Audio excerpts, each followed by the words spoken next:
ಇನ್ನು ಗ್ಯಾರಂಟಿಯಿಂದ ಸರ್ಕಾರದ ಬೊಕ್ಕಸ ಖಾಲಿಯಾಗಿದೆಯಾ? 400 ವೃದ್ಧರಿಗೆ 4 ತಿಂಗಳಿಂದ ವೃದ್ಧಾಪ್ಯ ವೇತನವೇ ಜಮಾ ಆಗಿಲ್ಲ. ಚಾಮರಾಜನಗರದ ಉಮ್ಮತ್ತೂರು ಗ್ರಾಮದಲ್ಲಿ ಪರದಾಡ್ತಿದ್ದಾರೆ ವೃದ್ಧಾಪ್ಯ ವೇತನ ಸಿಗದೆ ಹಿರಿಯ ನಾಗರಿಕರ ಪರದಾಟ.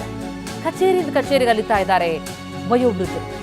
ದಾಖಲೆಗಳಿದೆ, ಅಷ್ಟಾಗಿಯೂ ಕೂಡ ಕುಂಟು ನೆಪ ಹೇಳ್ತಾ ಇದ್ದಾರಂತೆ ಅಧಿಕಾರಿಗಳು.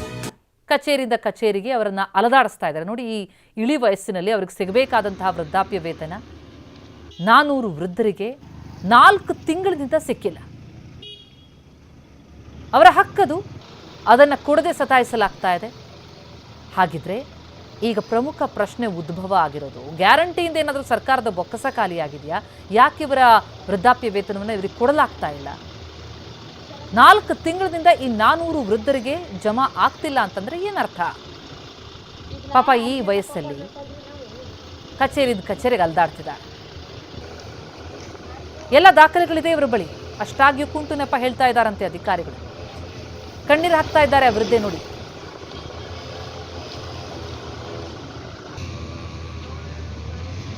ಕಣ್ಣೀರು ಹಾಕಿ ನಮ್ಮ ವೃದ್ಧಾಪ್ಯ ವೇತನವನ್ನ ಕೊಡಿಸಿ ಅಂತ ಅಂಗಲಾಚ್ತಾ ಇದ್ದಾರೆ ಆ ವೃದ್ಧೆ.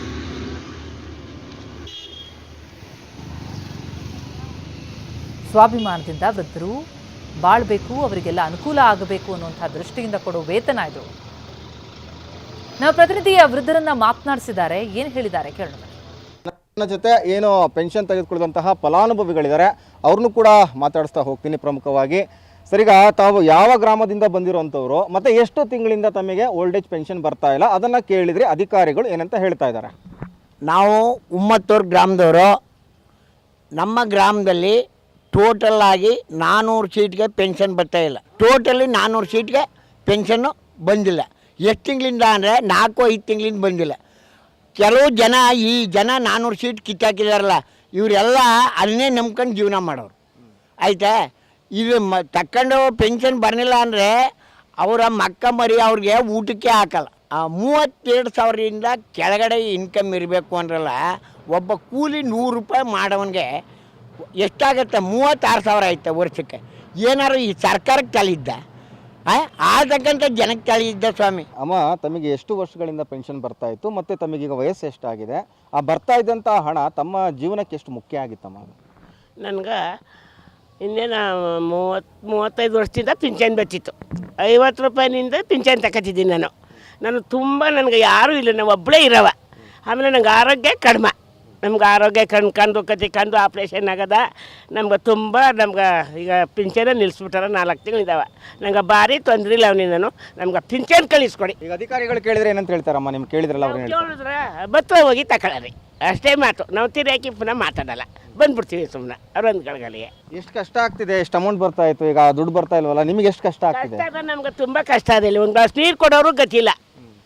ಹಾಗೆ ದುಡಿಯೋಕ್ಕೂ ಆಗಲ್ಲ. ಹೋಗಿ ನೀನು ಕಂಬಳಿಗೆ ಕಾದ ನಮ್ಮ ಕಲೆ ಆಗಲ್ಲ, ವಯಸ್ಸೇವಾಗದ. ನಂಗೆ ನೋಡಿದ್ರೆ 70 ವರ್ಷ ಆಗದ, ಇಲ್ಲಿ 50 ವರ್ಷ ಕರತ್ತಾರ. ನಿಮ್ಮ ಬ್ಯಾಂಕ್ಲಿ ಅದು ಬಸ್ ಇಳಿದ್ಬಿಟ್ಟು ಇಲ್ಲಿ ಬರೋ ಗಂಟ ಸುಸ್ತಾಗಿ 3 ತಾವು ಕೂತಿದ್ದು ಬಂದಿದ್ದೀನಿ ನಾನು. ಕಣ್ಣಲ್ಲಿ ನೀರು ಬರ್ತಾ ಇದೆ, ಏನಕ್ಕೆ ಅಳ್ತಾ ಇದ್ರೆ? ಏನಾಯ್ತು? ಯಾಕೆ ಅಳ್ತಾ ಇದ್ರಲ್ಲ, ಏನಾಯ್ತು? ಆರೋಗ್ಯ ಕಡಿಮೆ, ಈ ದುಡ್ಡು ಬರ್ದಾಗ ಆಯಿತು. ಏನು ಮಾಡಿರಿ? ಅಷ್ಟೇ ತೊಂದ್ರೆ, ಇನ್ನೇನು ಇಲ್ಲ. ಕೇಳ್ತಾವನಿ. ಈಗ ನನ್ನ ವಾರವರೆಲ್ಲ ತಗೊಂಬಿಟ್ರು 3 ತಿಂಗಳು ದುಡ್ಡ. ಈಗ ಒಂದು ವಾರದಲ್ಲಿ ನಾವೆಲ್ಲ ಒಂದು ದಿವಸ ತಗೋತಿದ್ವು. ಈಗ ಅವ್ರಿಗೆಲ್ಲ ಬಂತು, ನಂಗೆ ಬಂದಿಲ್ಲ. ಯಾರೂ ಇಲ್ಲ ಇಲ್ಲಿ. ಯಾರು ದೇವರು ನನ್ನ ಕಾಪಾಡವ. ಅವ್ರು ಅವ್ರ ಪಾಡ್ಗೆ ಅವ್ರು ಕತ್ಕೊಂಡು ಅವ್ರ. ನನ್ನ ಮಾತ್ರ ಒಂಟಿ. ಅಪ್ಪ ಒಯ್ಲ ಇಲ್ಲಿ, ಒಬ್ಬ ತಮ್ಮ ಅವನ, ಬೇರೆ ಅವನವ, ಒಂದು ಮಕ್ಕಳಿಲ್ಲ ಇಲ್ಲಿ. ಇಲ್ಲ, ಏನೂ ಇಲ್ಲ. 1200 ರೂಪಾಯಿ ತುಂಬ ಮುಖ್ಯ ಬರ್ತಿತ್ತು. 1200 ಬರ್ತಿತ್ತು. 1200 ಬರ್ತಾಯಿತ್ತು. ಈಗಿಲ್ಲ. 4 ತಿಂಗಳಿಂದ ಭಾರಿ ಕಷ್ಟ. ಯಾರಿಗೂ ಕಂಡರೆ ಯಾರಿಗೂ ಹೇಳೋಕ್ಕಾಗಲ್ಲ.